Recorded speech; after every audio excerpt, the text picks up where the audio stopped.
Hi guys, thanks for joining me again. This is Peter, you're watching Thailand Bound. Right, this is the third in a series of pre-recorded videos that I've made in the UK. As you watch these, listen to these stories, I will actually be in Thailand. I don't know whereabouts in Thailand I'll be. I don't know what I'll be recording because, as I said, I'm in the UK at the moment. Now, it's a watered down version. It's only sort of about 10 minutes long. It's one story. It's just to keep the flow of the stories going on a Saturday. And obviously, when I get back to the UK, the uploads will be a full 30 minutes again. And to any of the fashion police who are out there who sometimes grab me and say, oh, you wore that shirt last week. Because I'm pre-recorded these videos, I've done all 3 weeks of stories in one sitting. So yeah, I've had the same shirt on for about half an hour actually in real time. Okay, right, let's get on to the story. I just want to give you a little bit of background on this story. The guy who sent in this story, he was the one who sent in the story. If you're a regular, you remember he stopped on the edge of a rice field and accidentally urinated on a spirit house, which got him in a lot of trouble. He's actually half Thai. He lives in Australia. He was raised in Australia. And this is another interesting story. I like this story, actually. It's his last story was very interesting. This is a shorter story, but I think you'll enjoy this, guys. It's quite a good story. So here we go. สวัสดีค่ะ Hi Peter, thanks for reading my story out on your last video. Since the comments from my last story were so positive, I wanted to share another story of mine with your viewers. Like I said in my last video, I'm half Thai and was born and raised in South Australia. After graduation from university, I moved to Sydney for a better job opportunities. Every year since the first trip, I would visit Thailand for as long as my company would allow me to holiday for. While living in Sydney, I met a lot of international students from all parts of Thailand and learnt many things I never knew before. I met Boon through friends of friends and really got along with him well. On the weekends, I would go to Thai town to meet up with him for some drinks and some real Thai food. He told me that he would be going back to his hometown of Khon Kaen in Isan to attend his sister's wedding next month. He asked me to come along just out of courtesy, not thinking that I would really go. I told him that I had too many sick days and holidays saved up and my company is forcing me to take them. I've never been to Isan before, so the next day I booked the same flight as Boon in 2010 to Bangkok. When we were on the flight, Boon asked me how I would like to get to his hometown. He gave me many options to choose from, such as a train, taxi, fly or rent a car and drive there ourselves. I chose to rent a car thinking it will be a good opportunity for me to see much of Isan and its people. We had 5 days until the wedding, so there was no rush. We arrived in Bangkok at 3 p.m. in the afternoon. We got to our hotel, unpacked our bags and went to rent a car. After we rented the car, we went back to the hotel to leave the car in the hotel parking lot and took a car to RCA nightclub strip. We drank and partied until about 1 a.m. and decided to call it a night, knowing we had to get up early for a long drive tomorrow, the next day. We both got up at 12 p.m. and we were more tired than we thought. We rushed to get ready and check out of the hotel. Since we checked into the hotel pretty late yesterday, the receptionist only charged us for one night. As we got into the car, Boon explained that it's now 2 p.m. We won't be able to get to Khon Kaen until at least 8 or 9.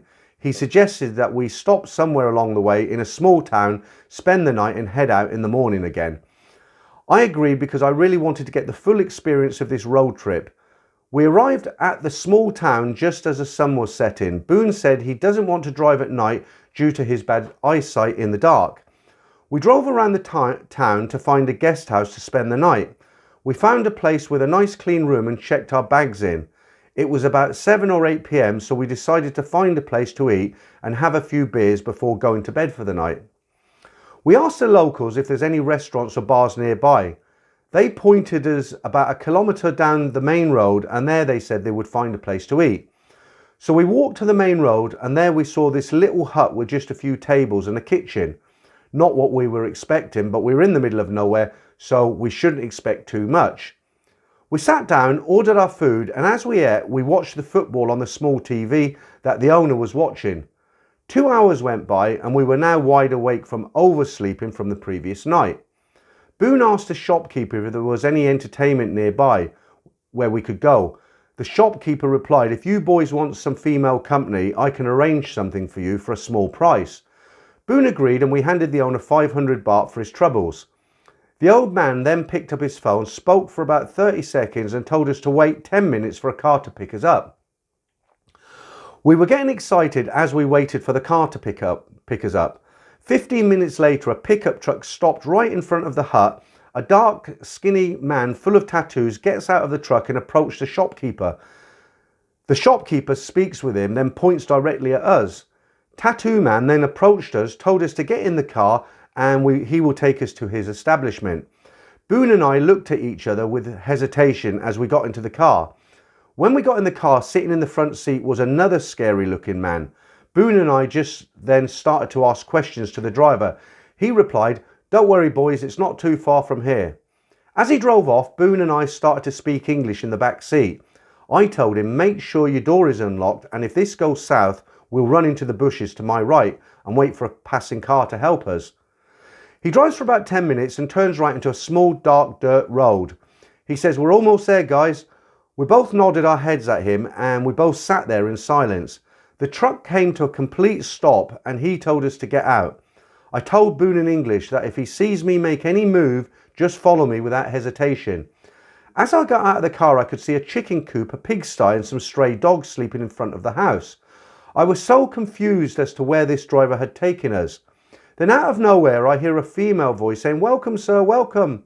Then this middle-aged chubby lady comes out running, grabs our arms and drags us inside. When we got inside, despite the house looking pretty shabby on the outside, the inside interior was quite nice. The neon lights were flickering, they had a huge TV bar and a karaoke stage as well. She served us a few cold singers and asked us a few questions about ourselves. The usual questions like where we came from, where we were going, you know, stuff like that. Boone asked why this place is so quiet and in the middle of nowhere. She replied that it's a Tuesday and it's pretty quiet on Tuesdays. Also, the villagers didn't like this kind of thing being in their village, so we had to open it down out of town. That's why they opened it here. 4 girls lined up in front of us. We were told to choose the one we liked. If I said that these girls were glamorous, I'd be lying. But for where we were and how much we were paying, I couldn't complain. We followed the girls we chose into our small rooms. There I was being massaged for about 30 minutes, followed by some aerobics. When I was done, I walked out of the small room to find Boone waiting for me in the main room drinking a beer. We decided to stay a bit longer and enjoy the female company with some drinking and karaoke till about 3 AM. When the bill came to us, it was a surprise as it was only 5,000 baht. Not only that, but the 2 men drove us back to our guest house. I decided to tip the men 500 baht each for getting us back safely. I also gave them a piece of advice on how to approach customers in the future without scaring the living daylights out of them.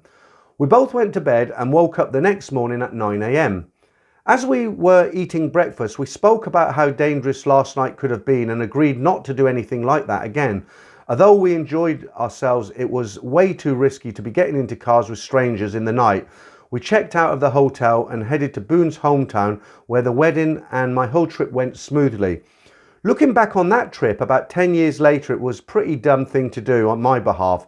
I encourage anyone that's listening not to do what I did, especially in the countryside. Thanks for everyone for listening once again. Yeah, and the thing about it was his friend is a Thai person and he's half Thai, so you can imagine a guy like me who gets into that truck. The reason they couldn't get to Khon Kaen, I worked in Khon Kaen for 2 years and I have driven from Khon Kaen to Bangkok and vice versa. It takes about 6 hours. If you set off from Khon Kaen to Bangkok, it takes about 6 hours, but then when you hit the edge of Bangkok, to get from the edge of Bangkok into wherever you're going central, you could be looking at another hour or so. So that's why he said 6 or 7 hours. All right, guys. So I hope the next upload I do, the next lot of stories I do, and it will be stories. I will be back in the UK. Hopefully I've got plenty of footage from this trip in Thailand. I can't tell you if I had a good time or not and how it was getting through the airport because I haven't done it yet. Hopefully that all goes smoothly. All right, guys. So thanks for listening again. Sorry it's such a short one, but as I say, I'm pre-recording quite a lot of stuff for when I get back, and something's better than nothing, isn't it? Okay, guys. I'll see you when I get back.